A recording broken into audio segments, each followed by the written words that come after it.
Wonderful. Thank you so much for that great introduction. And thank you to all of you on the line who are joining us today. We're really thrilled to have you here during this session to talk a little bit more about team dynamics, working better in teams, and what behavioral science can bring and add to that conversation. As Geta mentioned, my name is Erin Britton. I'm joined today by my colleague, Jonathan, who's going to talk us through a lot of today's content. We are thrilled to be coming from myself, the sunny city of Portland, Maine today, and Jonathan based out of New York City. So a little bit about us. We're both advisors with the Behavioral Insights team, or BIT. BIT is a global research and innovation consultancy committed to creating positive social impact. So we work with governments and social impact actors across the US and internationally to implement solutions and strategies informed by behavioral science and an understanding of human behavior, all with the goal of improving people's lives and communities. So I'm just going to pause here because it looks like there's a screen share issue. Looks like some can see it. Great. You may need to toggle a setting there, but hopefully one of our Innovate US folks can help. Yes, I'm on it now. Wonderful. Thank you so much. So part of the work that we do at the Behavioral Insights team is looking at behaviors within teams and within organizations. So this can range from helping organizations promote physical and mental wellness in their workplaces, increasing stair use, increasing the uptake of employee benefit programs, to helping leaders address challenges in toxic workplace culture, or helping organizations become more collaborative or teams become more collaborative. So Jonathan and I are really excited to share with you today some of the ways that we can think about behaviors within organizations and hopefully equip you to apply some of that learning to your own teams. So with that in mind, we want to have a really kind of open and discussion today. So we want to put to you a couple of chat prompts. So if you could let us know in the chat, we'll give you a minute here. What is the best experience that you've had working in a team and what made it great? So we'll give everyone a minute or two to add their thoughts in the chat.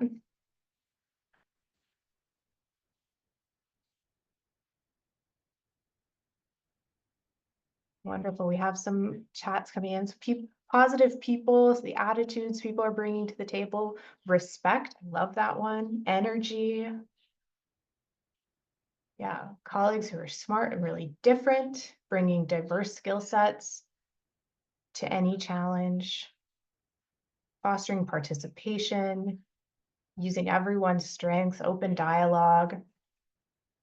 Absolutely. So we're seeing a lot about every team member contributing. Safety to make mistakes, absolutely. These are great.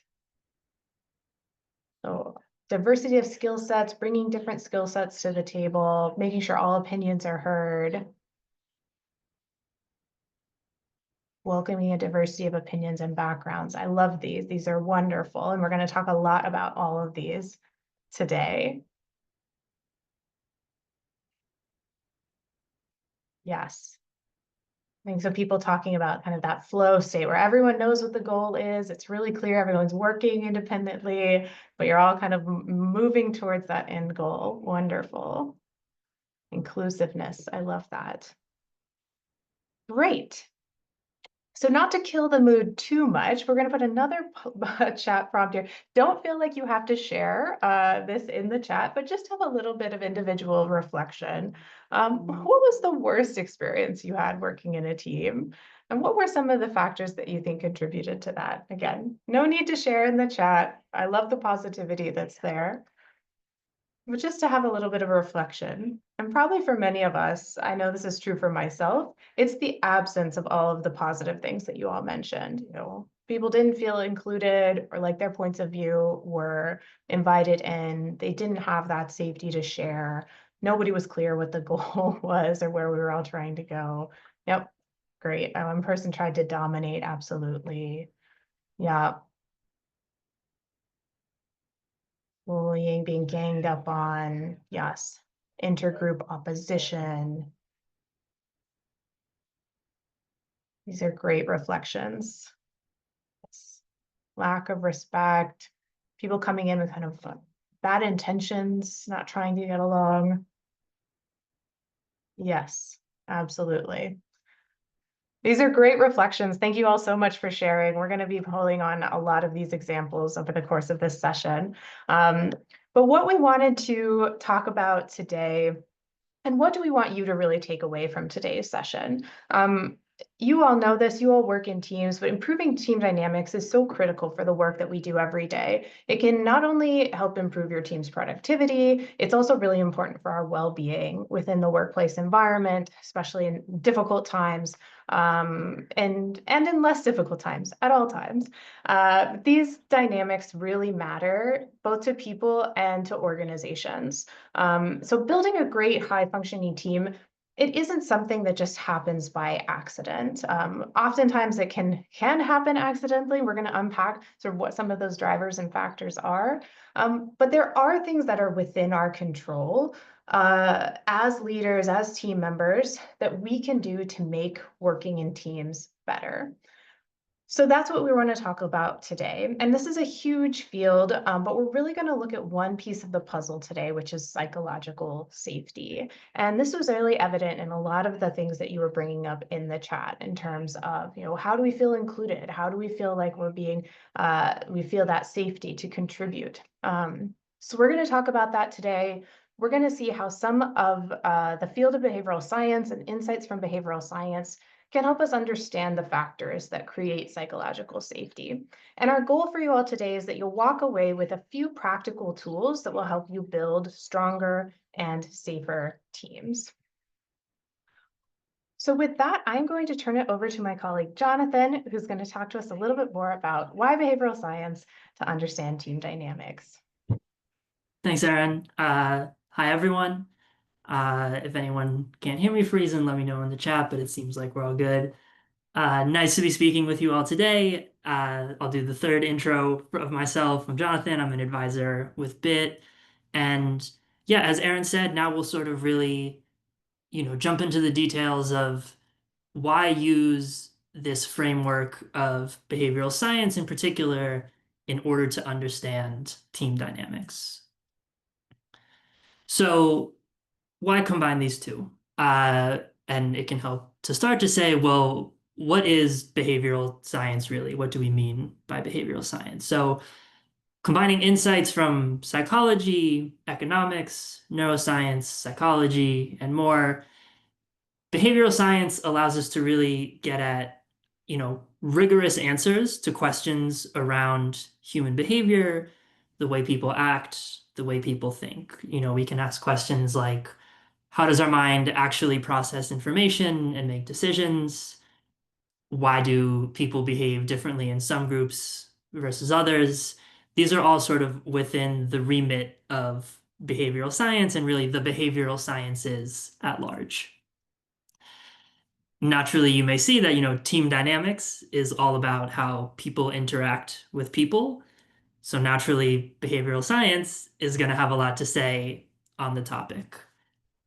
And again, returning to this idea of really anchoring it in this sort of rigorous science, it allows us to kind of go beyond guesswork, to go beyond sort of hand waviness and get a real concrete understanding of when and why team dynamics might break down and what we can do about it. So we're going to look at a quick example of how our minds work, really jumping into the behavioral science. We're going to do a little exercise for which it'll be helpful to have either a pen and paper or sort of an open document on your computer where you can write things down. No big deal if you can't, you can still follow along, but it'll be helpful to participate. So we're going to play a little memory game. I'm going to read these words aloud, and then you're going to try to remember them. So just going to read them straight through. We have bed, rest, awake, tired, dream, wake, snooze, blanket, doze, slumber, snore, nap, peace, yawn, drowsy, and pillow. I'm going to give about another 10 seconds for people to look at the list and try to remember as many of these terms as you can.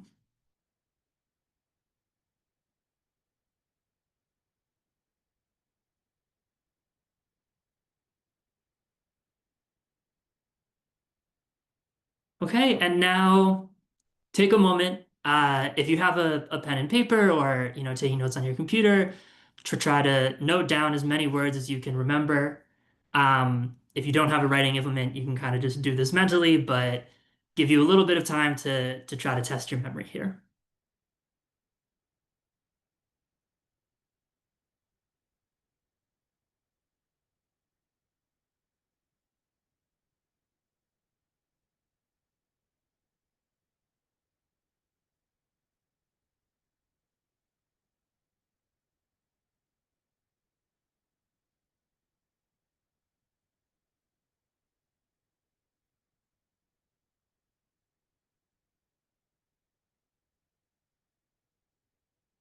Give folks maybe 10, 15 more seconds, kind of jot down those last things you might remember.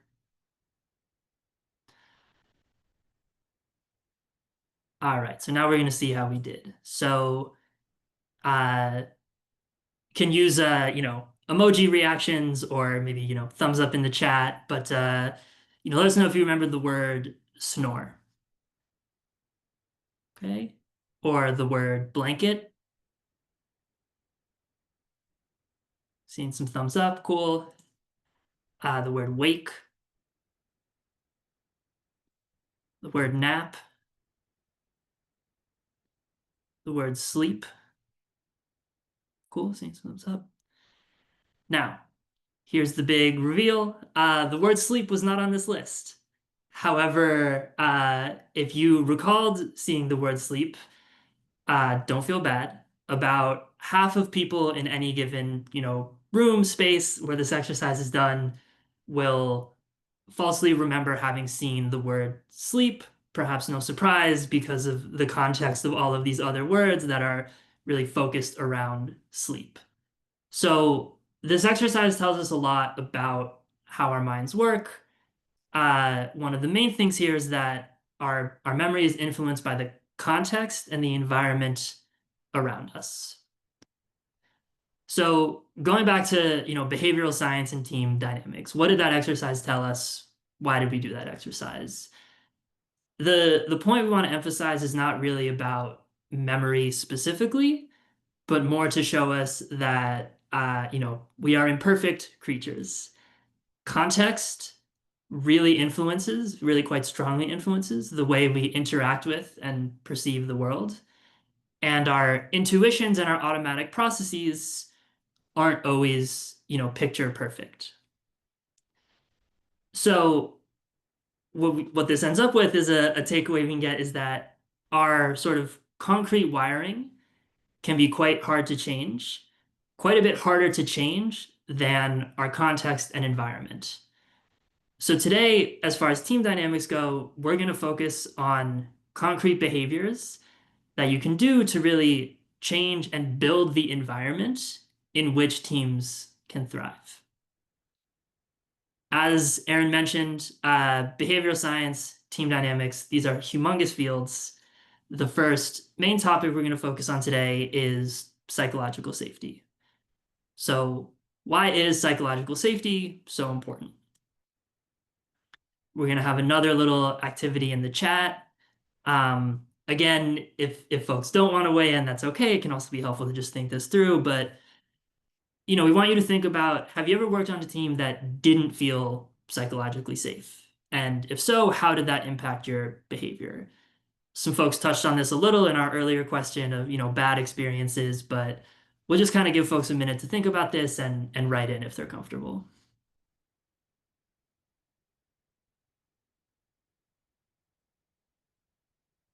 Yeah, definitely, seeing some people just saying like kind of just checked out, stopped participating, feeling anxious, sort of withdrew, hesitant to speak up. stressed, mad, changes how you interact with your peers. Definitely, all of these things that are, to put a blunt point on it, not good. Things that we ideally want to avoid when working in teams. So just kind of reiterating this, team members need to feel safe in order to contribute in different ways. They need to feel that their contributions will be valued, will not lead to any, negative outcomes or repercussions. If people don't feel psychologically safe, they won't feel comfortable sharing their ideas, challenging the status quo, and ultimately can burn out completely. We see examples of people saying, I just kind of checked out, I stopped participating. So we're going to sort of talk through a model of how we think about psychological safety. And here's where it starts to be helpful to really kind of go deeper into the kind of science-backed frameworks that are out there. There's many, but going about it in this way helps us really kind of put a fine point on what really comprises psychological safety. So obviously building up from exclusion, that's bad. That's what we want to avoid. The sort of first level is what we call inclusion safety. So this is all members are included and welcomed without discrimination. Building on top of inclusion safety, we have learner safety. So this is that people feel safe to ask questions, give and receive feedback, experiment, make mistakes, provide feedback to each other, and ask feedback for themselves. Building on this, we have contributor safety. So this is where teams are empowered to contribute ideas and suggestions and, raise concerns without any kind of interpersonal fear. And finally, at the sort of furthest end, we have challenger safety. So this is team members can challenge the way the team works, come up with new ways of working, and challenge the ideas of others, even people who are more senior than them. So we really like, this framework. It's very helpful, it's very interesting, but we sort of acknowledge that, it's all well and good, but it's not particularly useful to say, okay, now go on and be better at learner security, learner safety. It's kind of abstract. So what we want to do is, again, make it more concrete by focusing on specific behaviors, particularly behaviors for team leaders, can do in order to foster this kind of psychological safety. Again, and if there's one point I think we'll hammer home, it's that by focusing on these tools, we are trying to make it easier to create the environment where teams will be successful. So with that, here are some key behaviors, key things leaders can do to create an environment of psychological safety. And I'll go through these one by one, but first I'll just note that, each one of these one-line things could be their own 1-hour training session on how exactly, how best to structure them, how they work, why, etc. Here we just kind of wanted to give just a concrete list of behaviors. So the first one is having individualized attention via one-on-one meetings. This creates a sense that a person's presence is valued, and it gives space to discuss any potential issues and goals, which then makes people feel safer in a larger group context. This point about open communication and crucially two-way feedback sharing is interesting, where even if feedback is largely positive, strictly having one-way feedback still sets up a structure where someone constantly feels like they're being graded, like they're having to, perform for their feedback, for their performance. Establishing a norm of two-way feedback flips that a little so that the feedback is really, rather than, feeling potentially punitive or like it's grading, it's focused on the team working together, trusting each other, trusting every team member to try to get the best out of every other team member. This idea of supporting, coaching-oriented behaviors is related to these other concepts, but we can think about how by going beyond simple feedback and into more in-depth, coaching and support, it again creates an environment where people know that their own progress is important and that their thoughts and opinions are taken seriously and valued. This final point about making sure to align a level of delegation to a person's capability and interest. I'm sure folks have dealt with all ends of this spectrum where if someone gets, for example, a task far above their capabilities, they may feel overwhelmed.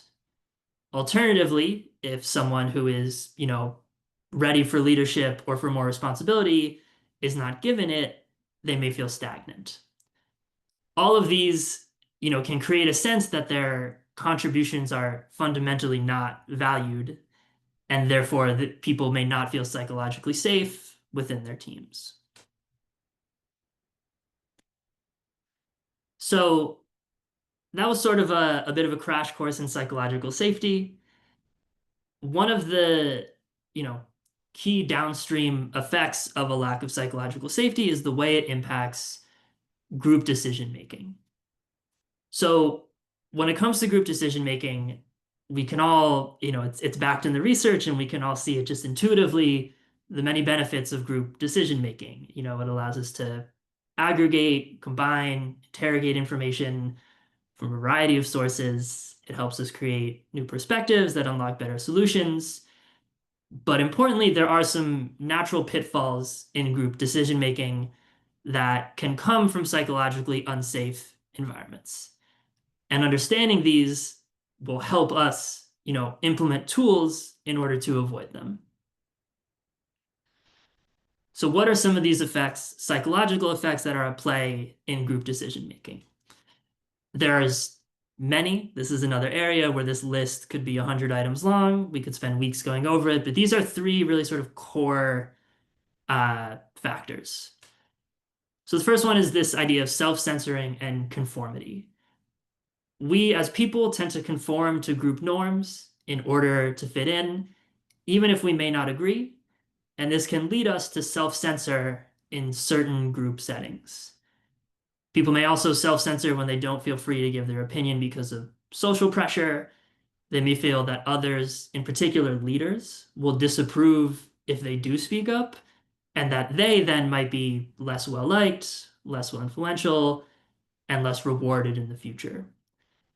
And so this self-censoring, in addition to obviously, being bad for it feels bad to self-censor, it's bad for the group because many of the best ideas, the most innovative and refreshing ideas are going to remain hidden from people who would otherwise maybe have spoken up.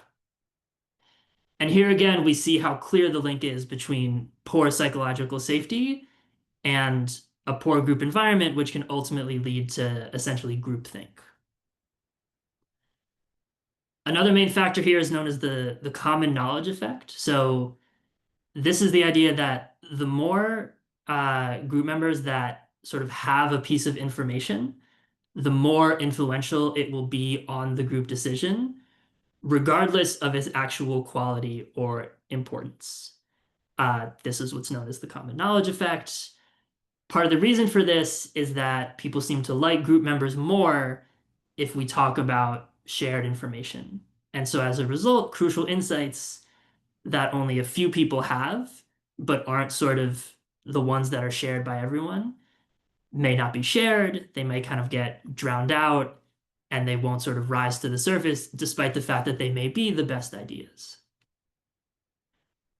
The final sort of broad point here is around group reinforcement, which is that within homogeneous groups, views can become more extreme over time because people will gravitate towards a position that sort of represents the group.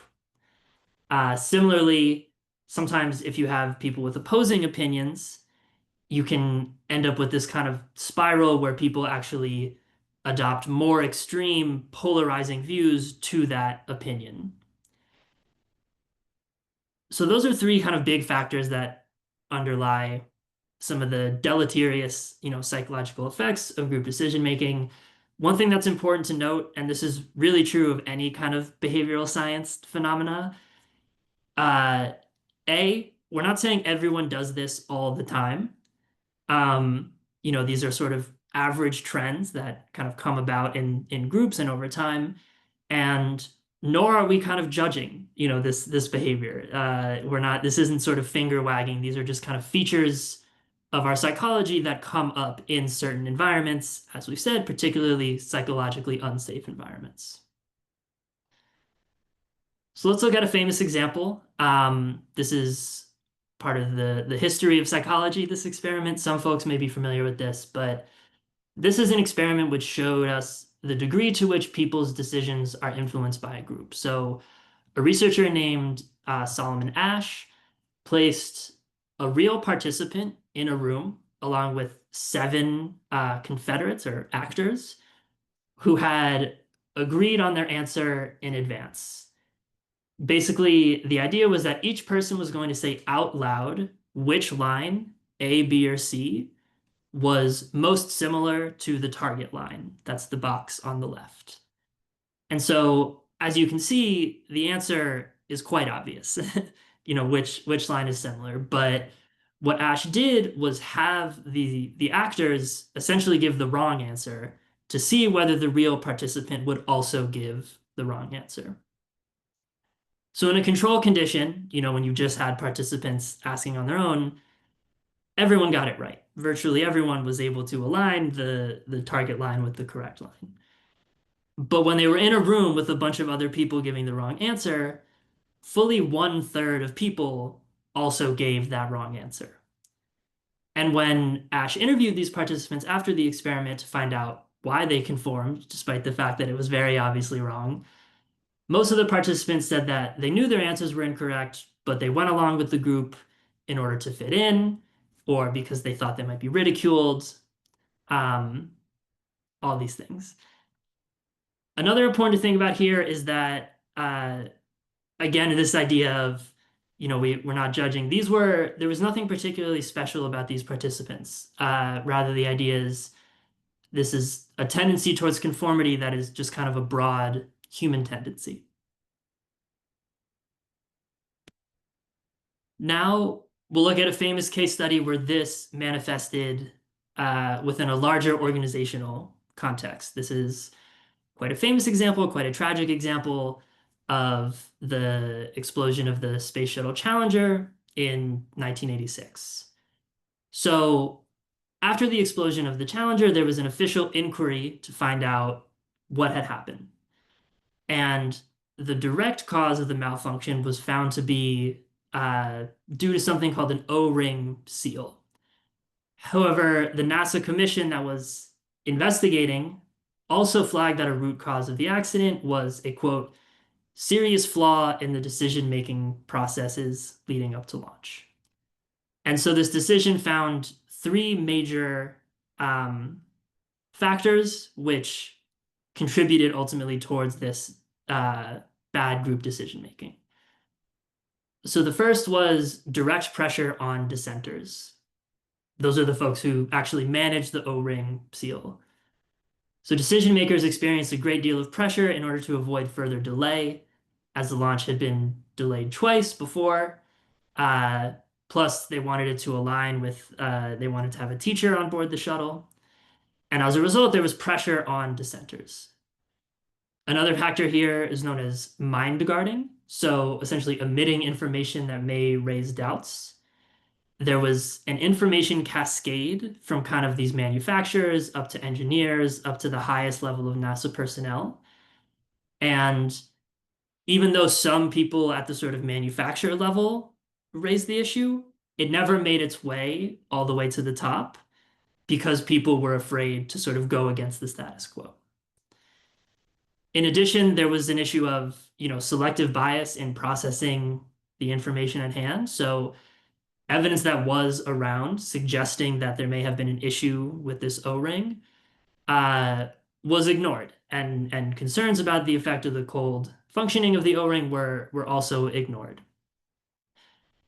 So again, the idea of highlighting this is to show that these aren't just abstract things, and we, in addition to our own personal experience, we can really see how these sort of base level psychological phenomena manifest in the day-to-day. They manifest in all of the decisions we make, and really it comes down to the environment we've created in which we make those group decisions.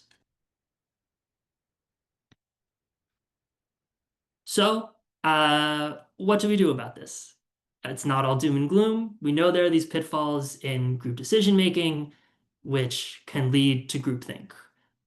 Obviously, we want to avoid this if we want to get the best out of every team member and enjoy, the very real benefits that come with good group decision making, good team dynamics.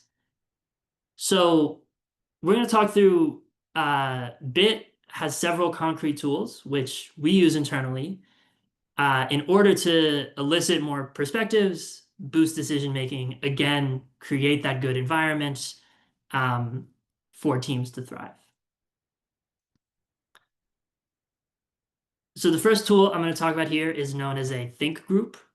It's not a coincidence that this is the reverse of groupthink because it is meant to avoid groupthink. So a think group is a deceptively simple tool. Basically, it's a way to allow people to share and build off of each other's ideas within an anonymized document. That's really the key, is you'll have several people working at once, adding ideas to a document, and it's anonymized. And we'll get more into the details, and how to set it up, but in a little bit. So another thing that's wonderful about how simple a think group is that it can be incorporated into an organization's process at quite a low cost.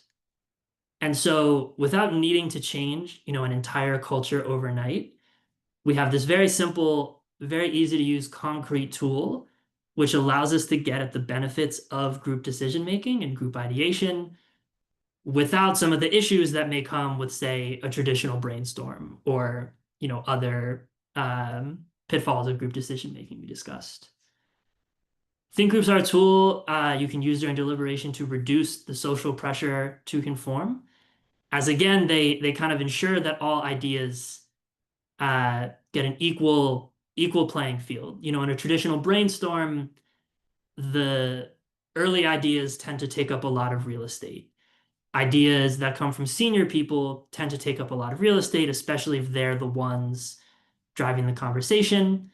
By anonymizing things, you sort of level things out. You make things more horizontal, and you're able to discuss and evaluate the ideas on the merits themselves. So in practice, what might let that look like? How would one, say you want to leave here and have, have a think group? How would you organize that? The first thing would be to frame a challenge clearly. So you want to have a fairly understood challenge by the team. A focused question or decision point. What should we prioritize in Q3? How do we want to address problem X? We're hearing this from our partners or our clients, whatever the case may be. Then you'll have a section of silent individual thinking, where everyone could be in a shared Google Doc, whatever the tool may be, writes down their thoughts independently, their ideas, their concerns, their solutions, and importantly, there is no discussion yet. So to begin a think group, it really is this individual just ideation, and ideas are being put forth anonymously. From there, you'll then have a section of small group sharing. So here you break into just pairs and trios, compare and build on ideas, and these aren't just the ideas that you came up with. You'd sort of be looking at the whole document that everyone has contributed to anonymously. You'd then go into a fuller group discussion to really highlight what you found in those small groups, surface patterns, outliers, new questions. And then from there, you would, as a team, reflect and decide, okay, what's the best way to go forward? And as you can see, by doing this, it's sort of all the best parts of a brainstorm where you're getting group ideas, group discussion, everyone's throwing their best ideas in there without some of the pitfalls that can come. And all it took to do it was essentially a document. We didn't need to have some grand cultural overhaul. We were able to use this tool to create the environment where we could get this better behavior out of our teams. Going back to our model of psychological safety, we can see how think groups are a concrete tool which boost contributor safety. People will feel more safe and more able to contribute their ideas in this, anonymized think group tool. The second tool we'll discuss here is known as red teaming or red teams. The concept of red teaming comes out of a military context, actually, where you have a group of people whose specific job it is to expose weaknesses in your own defenses. You'll also see this in business. It often comes up in cybersecurity, where companies will invite hackers to try to expose flaws in their systems. Meta has a red team. They're known as Red Team X, which tries to sort of break through Meta. Again, it sort of initially comes from the armed forces. So the way that a red team works is you specifically direct the red team to poke holes in your solution or idea, to think of ways that a decision could be at odds with other priorities, instances where it may not be well received by stakeholders, may not just work as well as you expect it to, etc. Being in a red team necessitates a mind shift in and of itself. So the goal of the red team is to be looking for errors. It is literally their responsibility, and so you need to empower the red team to be poking holes. Their duty in a weird way is sort of formally to be impolite. Otherwise, they're not exactly doing their jobs. And this is a very powerful tool because it gives people the license to be critical. One of the issues we discuss with group decision making or traditional brainstorming is that people don't want to upset the group dynamic or kind of rock the consensus. People are worried about what senior members of the team might think by disagreeing with them. But by assigning a red team, you've actually assigned that as a role where that's the goal. And so people are more able to overcome the self-censorship and look at an issue with a slightly different mindset because basically they've been given explicit permission to do so. Another interesting finding from the research is that red teams tend to work better when they are internal, when red teams are seen as part of the in-group. And the red team is, despite the sort of adversarial nature, is seen as fundamentally on the same side, so that criticisms are seen as being in the team's best interest and therefore more likely to be received well and not just dismissed outright. Being a good red team member, again, it means you want to be constructive, objective, probing, inquisitive. And again, we see how this tool means that you don't necessarily need to change a culture overnight. This is a tool which in its very design structurally encourages people to have challenging ideas. So similar to the think group, say you want to structure a red team, how would you go about it? There's different ways to do it depending on the task, but very broadly, you want to start by picking something to test. You want, something, a proposal, a strategy that's important, but still flexible. You want a red team at a phase where you can actually action the feedback that the red team comes up with. You form the red team itself. Ideally, people, a small group with diverse views. A point here is that though I noted that a red team's job is to sort of quote unquote be impolite, the red team is critiquing the idea, not the people. So the goal is to improve thinking, not win an argument. Once the red team has done its work, you would hold a brief session in which the core team and the red team would sort of get together and discuss, and then you would document and debrief those findings at large. And again here, whereas our think groups really helped with contributor safety, we can think about how red teams structurally encourage challenger safety. I'll say very quickly here, if people can think of a problem or challenge in your work where a red team, might have been a good idea, I'll wait a few seconds here and then move on. And again, even if you don't want to put it in the chat, helpful to just think through. Maybe you can think of a problem you worked on where you either wish you had a red team that could have pointed out something obvious you were missing, or maybe wished you were on a red team where you sort of had the direct instruction to point out flaws. Maybe there was some flaw, but for whatever reason, it wasn't going out forward. But if leadership had assigned you to a red team, they would have been more receptive to it. So the final main point to flag before we wrap up is just to note that we've been talking about how changing the environment, changing these concrete behaviors is something you can do because it's really difficult to change a culture or a personality overnight. But importantly, this is a positive feedback loop. So by engaging in these concrete behaviors and changing the sort of structural environment, this is how we ultimately change the broader culture, the way people have their leadership styles, etc., which then makes it more likely that we will engage in those concrete behaviors and so on. And so it's really this sort of positive loop where by doing these things in the shorter term, we also help things in the longer term. So, in sum, what have we looked at today? None of this should be, surprising. Team dynamics matter. They're incredibly important. They're important for our team performance. They're important for our well-being.